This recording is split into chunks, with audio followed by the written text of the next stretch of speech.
I'm here with Yetunde Jude, and she is the owner of Yelani products. Yes. Correct? Okay. All right. So first, I just want to know more about you. So just tell me about yourself, and how did you turn a science degree into a hairline? Okay. So, I'm a mother. I am also an entrepreneur, and I am passionate about Black people. So I was at Georgia Tech. I graduated from Georgia Tech with a textile degree, which covers engineering, chemistry, everything textiles, and the corporate end as well. And that was when I cut my hair off. Oh, So wow. this was in the 90s. And I cut my hair off, and I thought because it was natural that I knew what to do with it. It would be easy to take care of. And then I discovered that I was having issues. And something as simple as moisturizing my hair in the morning, wrapping it up, and then in the evening I would come home and my hair would be hard, and I didn't understand why. Okay. So sitting in textile class, they were talking about hair fibers and other fibers, and that's when it clicked, like, oh wow, okay, so they talked about cotton being porous and how it absorbed oils and moisture.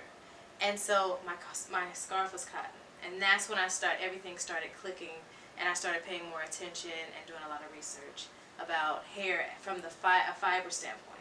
Wow. Yeah. Okay. And so, yeah. That's amazing. So your headscarf was like damaging to your hair? Yes, and I did not know it until I went to class. Oh, I didn't know that. Yes. So like silk is what you're supposed to use on your hair. Fabrics that are not porous, that don't absorb moisture. Okay. So any wicking type of fabric, silk, satin reduces friction. Polyester wicks moisture. So, and I talk about this, I have a hair care book. I talk about it in my hair care book because I knew, as a textile student, it was new to me. Yeah. And I just couldn't imagine, like, okay, how many Black people know about this? And so, yeah, so I wanted to share it with our community. And so that's it. I put that in my book. Yeah, that's amazing. I feel like a lot of women, especially going into college, because you did say in your book that that's when you started to learn about your hair. Yes. And you said that now. So I feel like a lot of women, once we get to college, we're kind of like on our own. So then we're just like, what do you do with your hair? Yeah. Especially going natural. So it's just like, oh my gosh, I just feel like, oh my gosh, what do I got to do now? You're like lost, right? Yeah, exactly. So, yeah. So do your products help maintain hair and protective styles, such as like weaves, braids, like? So it's just a foundation for healthy hair, period. Okay. The products have no chemicals in them. One thing that I did discover doing my research, but that a lot of the chemicals in our products are carcinogens. Okay. And so I wanted to make sure that I made products that weren't going to make us sick. My products, I use my products, my daughters use my products, everybody around me uses my products. And so it's beneficial to have something that's healthy, something that is healthy for our skin, but also when it's absorbed to our bloodstream, something that's helpful internally as well. Yes. So my products help you, whether you press your hair, whether you wear hair weave, but my goal is to educate and inform as many women of color as possible so that we can enjoy our hair more. Definitely, definitely. So how would you say your product is different from other hair care products? Because since now natural hair has become a movement, a lot of different, like Aussie, for example, has come out with a natural hair care line. So how would you say yours is different? So it's trendy now. So like the big companies, they just want our dollars. Yes. So they're going to put whatever on the products, any type of advertising gimmick to kind of get our money. They don't care if it's healthy or not. The difference with me is I'm for the culture. This is coming from my heart. I don't have to do this to make money. I can make more money. Actually, it's more laborious for me to do this than it is my career. I have a career in internet marketing. I mean, I can make money doing that. I started out a long time ago, so and I have the experience. But I'm committed because I want to uplift Black women. I know you was thinking about the right for me. Yeah. And that's really the difference. So I don't put any chemicals in my products, even though you have a chemical-based preservative that will make your products last shelf life longer. My products have a 2-year shelf life because I have a plant-based preservative, and I refuse to budge from that, even though people have tried to move me past that so that I can be more successful. My thing is I'm committed to us, so I'll just have to, my success will come in time. Definitely, definitely. So do you feel like black women appreciate their hair more now, like their natural hair? Yes. So there's a certain type of energy you experience when you have your natural hair versus chemically processed hair. Definitely. Oh, and in my research, I've learned that our hair is like an antenna. So it emits and absorbs positive and negative ions. And it also records what goes on with our bodies. That's why they can do the drug test using your hair. So there's a lot going on with our hair. And when we interfere with the the natural process by chemically processing our hair, or even adding other people's hair to our hair, we're changing up the dynamic and the balance of our body. So when people say they feel a certain type of energy when they go natural, it has something to do with that. Definitely. So the people that use your products now, do you feel like, have you seen a change in attitude with them and their natural hair now? Do you see like they're more proud? Yes. Or how do you see it? They're more excited. Not only do I have the products, I have a book that I have recipes in there, so you can make your own products in your kitchen. Oh, wow. And I actually met one of my readers. I remember it's 2016 because I met her and her daughter, and she was almost in tears explaining how she lost her job, but she was still so excited that she would go to her kitchen and still maintain her daughter's hair.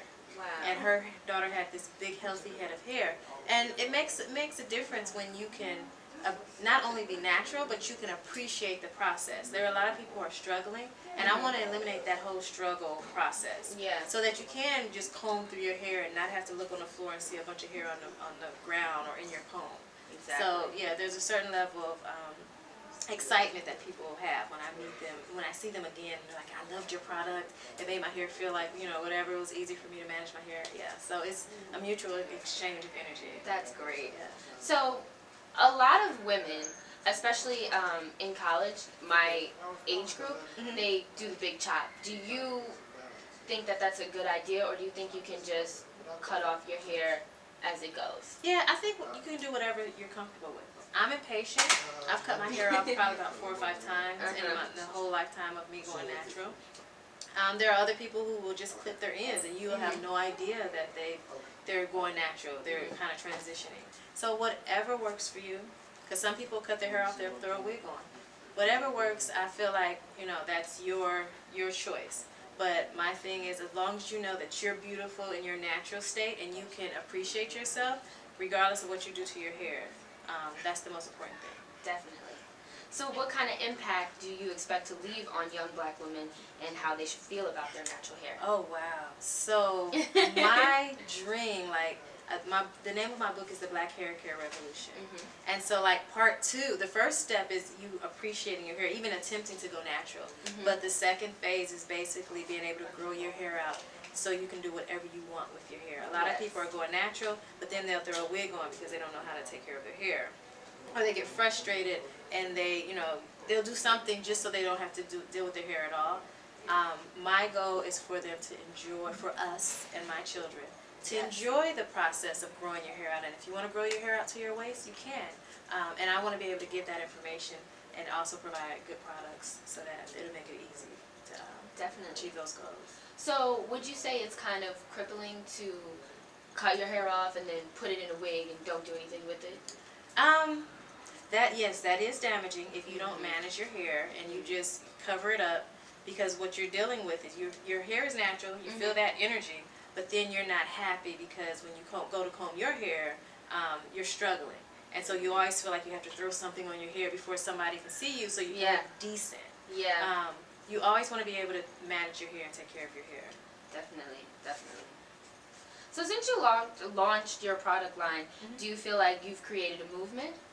Absolutely. Absolutely. So even before then, so I had a hair care website in '98 called Let's Talk Hair. And people were actually paying attention to what I wrote, and they were repeating it in other places on the website and on the internet. I had no idea that was my contribution to black women. I was done, and I was in my career, working my job, my 9 to 5, and I looked up and people recognized my name. I saw my name kind of floating across the internet. So when I wrote my book, I sold over 5,000 copies. Oh, wow. I would meet people just standing in line. and they would mention like, yeah, I make my own products, and they'll start describing them. I'm like, wow, that sounds familiar. But I didn't realize they were buying my book because when I wrote my book, I didn't market it. I had 2 little kids, so that was another just contribution of I sold it in Whole Foods and the health food stores. And so I had no idea what was going on beyond my children.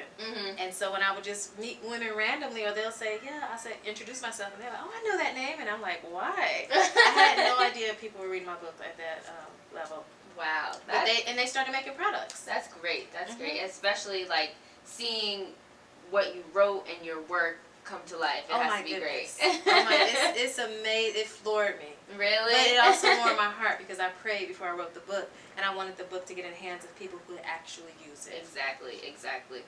So do you feel like black hair has better representation now than it did back when you were in college? Yes. Oh my goodness. I was ridiculed for going natural because I had a perm and it was really long and it was dyed, and I had that look with my hair. Exactly. And so when I cut my hair off, old, young, male, female, everybody had a complaint. People I didn't even know would be like, oh my God, you cut your hair off. What happened?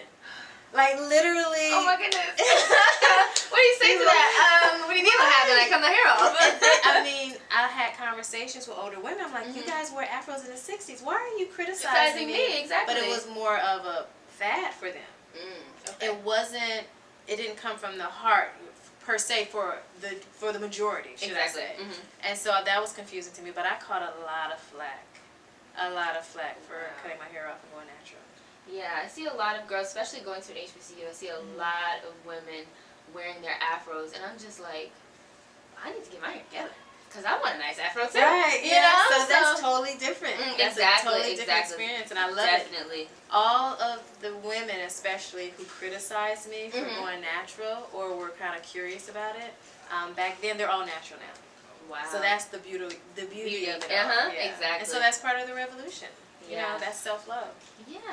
So what encouraged you to really write your book? Like, you were just like, I want to make sure women have the ingredients to, black women especially, have the ingredients to go natural and make their own products and not have to go to the hair stores and buy all these stuff that says this is good for you, but it has a whole bunch of chemicals in it. So what was your, like, process moment? Well, I was actually coming from a job. I was working in Midtown, and I had my afro out. And I met a lady on at the corner. We were about to cross, an older lady. Okay. And she's commenting on my afro, and then she starts telling me about her daughter's hair, how her daughter had to cut her hair off. And the woman was practically in tears. Oh, wow. She's like, she's been growing her hair for 5 years. She has to cut it off, and she doesn't know what to do with it, because she wanted to know what I did with mine, how I managed my hair. And I had tried to launch a hair magazine, but I didn't know what I was doing because I was young and nobody else knew what I was doing. So I didn't have any support. So I shelved it. But when I was on the corner and talked to that lady, I saw how emotional it was for her. I decided that I needed to do something. And so that's when I put the information out. But, So do you have anything else that you want people to know about you, your line?